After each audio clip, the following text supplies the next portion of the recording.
Yeah, if I didn't have you. If I didn't have you to hold me tight.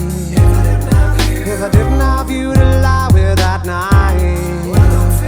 If I didn't have you to share my sighs and to kiss me and dry my tears when I cry, well, I really think that I would have somebody else. If I didn't have you, someone else would do. Your love is one in a million. You couldn't buy it at any price. But of the 9,999,000 other possible loves, statistically some of them would be equally nice. Or maybe not as nice, but say smarter than you.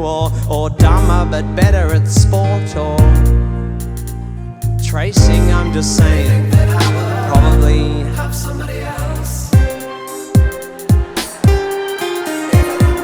If I didn't have you, someone else would do.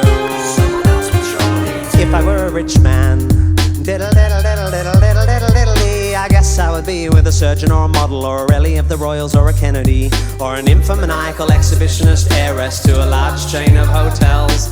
If I were a rich man, maybe I would fiddle with the rich man girls. I'm not saying that I'd not love you if I was wealthy or handsome, but realistically there's lots of fish in the sea, and if I had a different rod I would conceivably land some. Even though I'm fiscally consistently pitiable and considerably less Brad Pitt than Brad Pitiful, am I really so poor and ugly that you think only you could possibly love me? And I really think that I would probably have somebody else. If I didn't have you, someone else would do. And look, I'm not undervaluing what we've got when I say that given the role, chaos inevitably plays in the inherently flawed notion of fate. It's abstruse to deduce I found my soulmate at the age of 17. It's just mathematically unlikely that at a university in Perth I happen to stumble on the one girl on earth specifically designed for me.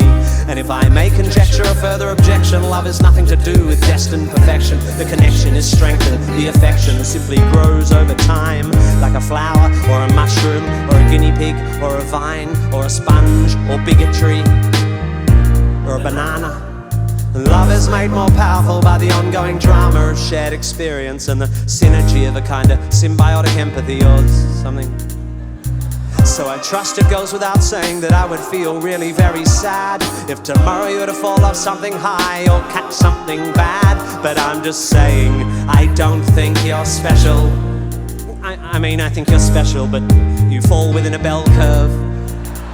I mean, I'm just saying, I think that I would probably have somebody else. I mean, I reckon it's pretty likely that if, for example, my first girlfriend Jackie hadn't dumped me after I kissed Winston's ex-girlfriend Nia at Steph's party back in 1993, enough variables would probably have been altered by the absence of that event to have meant the advent of a tangential narrative in which we don't meet.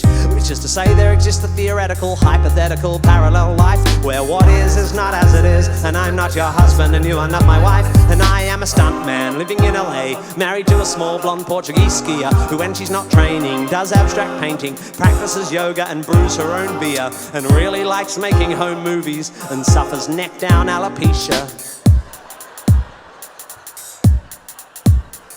But with all my heart and all my mind, I know one thing is true. I have just one life and just one love, and my love, that love is you. And if it wasn't for you, darling, you really think that I would probably have somebody else. If I didn't have you, someone else would surely do.